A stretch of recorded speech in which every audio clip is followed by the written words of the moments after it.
আসসালামু আলাইকুম রহমতুল্লাহি ওয়া বারাকাতুহু। আজকে দেখাবো কিভাবে প্ল্যান্টেড অ্যাকোয়ারিয়াম পরিষ্কার করতে হয়। প্রথমে প্ল্যান্টেড অ্যাকোয়ারিয়ামটা এইভাবে করলাম।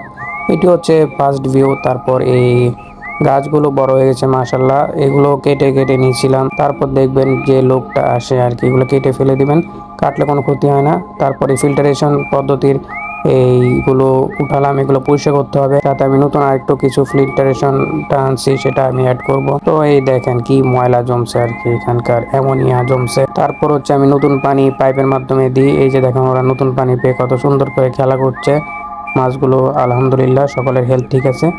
তারপর আপনাদের অবশ্যই করতে হবে এইভাবে গ্লাস ক্লিন করতে হবে, কারণ গ্লাসটাই তো সব থেকে বেশি সুন্দর জিনিস, তাই না? ক্রিস্টাল ক্লিয়ার গ্লাসকে অবশ্যই এইভাবে করে ওয়াশ করবেন। তারপর দেখেন ক্রিস্টাল ক্লিয়ার পানির সাথে ক্রিস্টাল ক্লিয়ার গ্লাসের যে অসাধারণ সমন্বয়, এভাবে স্টেপ বাই স্টেপ আপনারা আপনাদের অ্যাকোয়ারিয়ামটাকে ফ্রেশ করতে পারবেন।